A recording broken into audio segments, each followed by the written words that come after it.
ఈ మధ్యకాలంలో అనుమానాస్పద మృతులు పెరిగిపోతున్నాయి. అందులో యువత అధికంగా ఉండడం కొంత కలవరపెట్టే అంశం. తాజాగా ఇలాంటి ఘటనే చోటు చేసుకుంది. ప్రేయసితో కలిసి సరదాగా హోటల్కు వెళ్లిన ప్రియుడు తెల్లవారేసరికి శవంలా మారాడు. ఈ సస్పెన్స్ థ్రిల్లింగ్ కిల్లింగ్ వెనుక ఉన్న కారణాలేంటో ఈ స్టోరీలో చూద్దాం. ఛత్తీస్గఢ్లోని జబల్పూర్ గ్రామానికి చెందిన క్రిష్ చంద్ దేవాంగన్ బిర్రా ప్రాంతానికి చెందిన యువతితో ప్రేమలో ఉన్నాడు. వీరిద్దరూ కొన్నేళ్లుగా ప్రేమించుకుంటున్నారు. ఇన్స్టాగ్రామ్ ద్వారా వీరిద్దరికి పరిచయం ఏర్పడింది. ఈ క్రమంలోనే ఏకాంతంగా గడిపేందుకు జంగ్జిల్ చంపాలోని కాళికా హోటల్కి వెళ్లారు. తన ప్రియురాలితో కలిసి క్రిష్ చంద్ దేవాంగన్ హాయిగా గడిపాడు. అయితే రాత్రి హాయిగా ఉన్న క్రిష్ తెల్లవారేసరికి విగత జీవిగా పడిపోయాడు. ఇది గమనించిన ప్రియురాలు క్రిష్ను స్పృహలోకి వచ్చేందుకు ప్రయత్నించింది. అయితే ప్రియుడు క్రిష్లో ఎలాంటి చలనం లేదు. దీంతో షాక్కి గురైన యువతి హోటల్ యాజమాన్యానికి సమాచారం ఇచ్చింది.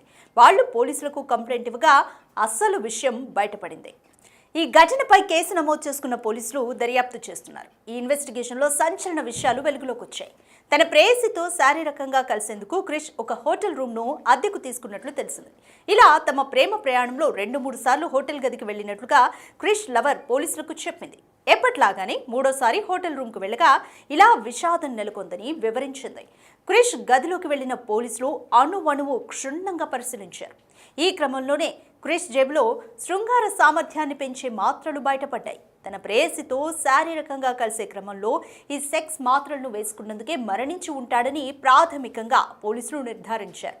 శృంగారంలో పాల్గొన్న సమయంలో రక్తపోటు భారీగా పెరిగిందని పోస్ట్ మార్టం రిపోర్టులో వెల్లడైంది. అయితే క్రిష్ డోస్కు మించి టాబ్లెట్స్ తీసుకోవడం వల్ల ఈ ఘటన జరిగి ఉండొచ్చని వైద్యులు భావిస్తున్నారు. అయితే ఎన్ని టాబ్లెట్స్ తీసుకున్నారన్నది క్లారిటీ మాత్రం లేదు. దీనికోసం క్రిష్ శరీరంలోని బ్లడ్ శాంపిల్స్ ను తీసుకుని ల్యాబ్కు పంపించారు. ఈ రిపోర్ట్స్ బయటకు వస్తే క్రిష్ మృతిపైన ఒక క్లారిటీ వస్తోంది. అయితే ఈ ఘటనపై కేసు నమోదు చేసుకున్న పోలీసులు క్రిష్ ప్రేయస్ని అదుపులోకి తీసుకుని ఎంక్వైరీ చేస్తున్నారు.